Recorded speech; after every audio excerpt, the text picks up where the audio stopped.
वहीं रुद्रप्रयाग में तुंगनाथ धाम में भक्तों की भीड़ नजर आ रही है। हर रोज 1000 श्रद्धालु मंदिर पहुंच रहे हैं। एक महीने में 40,000 के पार श्रद्धालुओं का आंकड़ा पहुंच चुका है। बढ़ती भीड़ को देखकर कारोबारियों में खुशी की लहर है। हिमालय में सबसे ऊंचाई पर बना है तुंगनाथ धाम। तो तुंगनाथ धाम में भी श्रद्धालुओं की संख्या लगातार बढ़ती जा रही है। एक महीने में 40,000 से ज्यादा श्रद्धालुओं ने अब तक तुंगनाथ धाम पहुंचकर बाबा तुंगनाथ के दर्शन पूजन किए हैं। और श्री हरिद्वार से बड़ी खबर आपको बता दें, टिहरी से हरिद्वार भेजे गए आईएएस मयूर दीक्षित को हरिद्वार डीएम की जिम्मेदारी मिली है। जमीन घोटाले में नाम आने के बाद हटाए गए थे डीएम कर्मेंद्र सिंह। निकिता खंडेवाल को टिहरी का डीएम बनाया गया है। तो ये बड़ी खबर हरिद्वार से आपको बता दें। और एक तरफ नामों की सूची भी है आपके सामने। बता दें कि टिहरी से हरिद्वार भेजे गए आईएएस मयूर दीक्षित को हरिद्वार डीएम की जिम्मेदारी मिली है। जमीन घोटाले में नाम आने के बाद हटाए गए थे डीएम कर्मेंद्र सिंह। निकिता खंडेवाल को टिहरी का डीएम बनाया गया।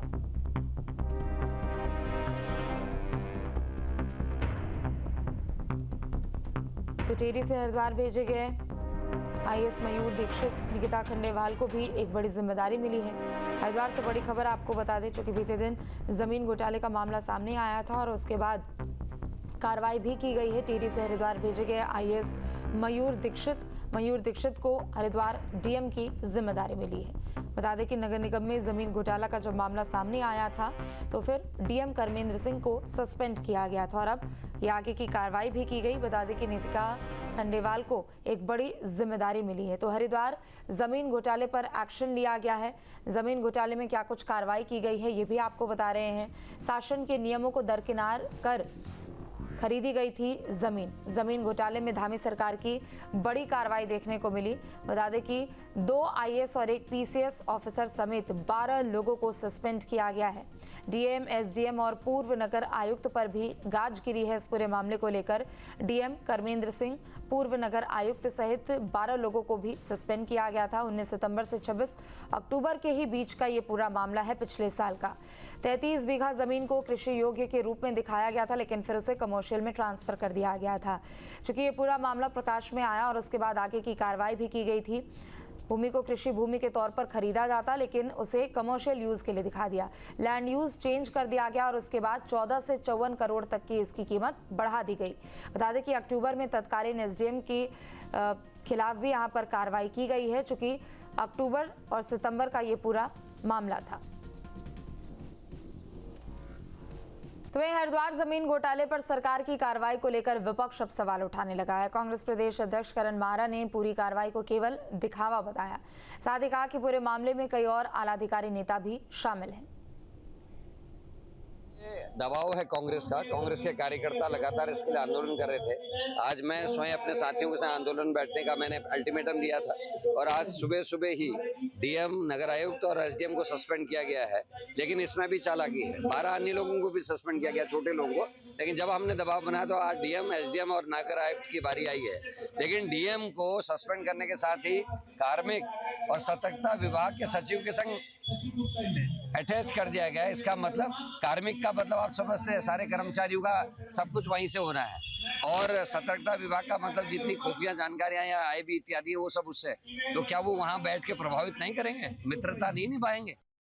तो ये चालाकी है जिसमें मुझे लगता है कि उनको जानबूझ के जनता की आंख में धूल झोंकने के लिए सस्पेंड कर दिया गया और साथ में एक ऐसी जगह बैठा दिया जहां से वो जांच को प्रभावित कर सके।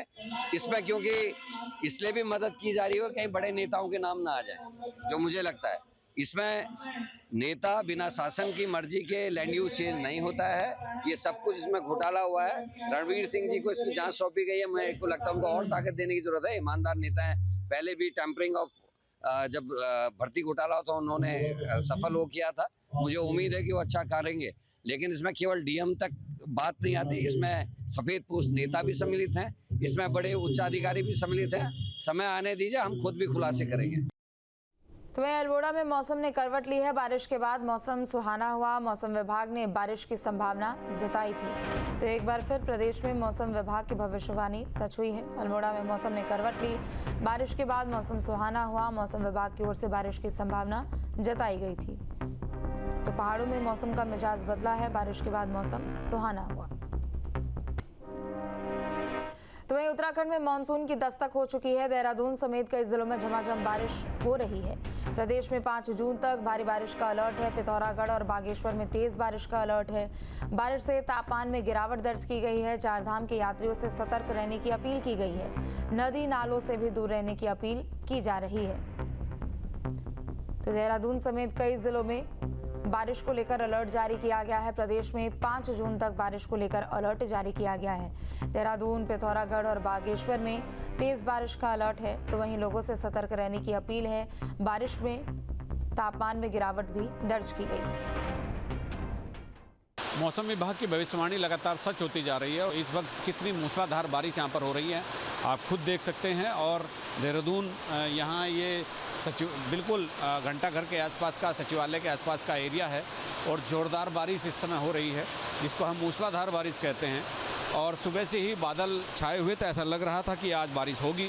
और मौसम विभाग ने भी कल एक भविष्यवाणी जारी की थी, एक फोरकास्टिंग जारी की थी, जिसमें अगले 2-3 दिनों में बारिश, तेज हवाओं के साथ बारिश, अंधड़ और बिजली गरजने जैसे तमाम ऐसे कारण बताए थे कि अगले 2-3 दिनों में एहतियात बरतनी होगी। और ख़ास तौर पर चारधाम यात्रा में अगर हम देखते हैं या पर्यटक स्थलों पर हम देखते हैं जहां इस समय ज़बरदस्त बारिश हो रही है, और देहरादून में ख़ास तौर पर क्योंकि मसूरी आसपास ही है, तो मसूरी, धनौल्टी, तो वहाँ इतनी बारिश तो नहीं है लेकिन बूंदाबांदी हो रही है। और देहरादून में इस समय बारिश मूसलाधार होने के कारण अब आप देख सकते हैं किस तरह से ज़बरदस्त बारिश यहाँ पर हो रही है। अपने सहयोगी कैमरामैन सोनी कुमार के साथ न्यूज स्टेट के लिए देहरादून से अजीत सिंह राठी। तो उत्तराखंड में एक बार फिर मौसम विभाग की भविष्यवाणी सच साबित हुई है। प्रदेश के पहाड़ी इलाकों में जहां बर्फबारी हो रही है, तो वहीं मैदानी इलाकों में झमाझम बारिश का दौर जारी है। 5 तस्वीरें हैं आपके सामने। रुद्रप्रयाग, बागेश्वर, हेमकुंड साहिब, अल्मोड़ा और राजधानी देहरादून की ये तस्वीरें हैं, जहां रात से ही लगातार बारिश और बर्फबारी का दौर जारी है।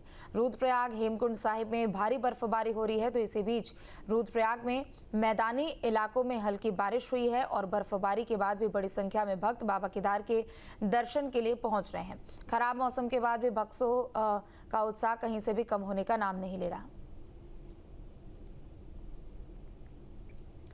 चमोली में हेमकुंड साहिब में भारी बर्फबारी हुई है। हेमकुंड साहिब में बर्फबारी का अद्भुत नजारा भी देखने को मिला है। बर्फबारी के बाद खूबसूरत नजारा दिखा है। श्रद्धालुओं से प्रशासन ने खास अपील की है।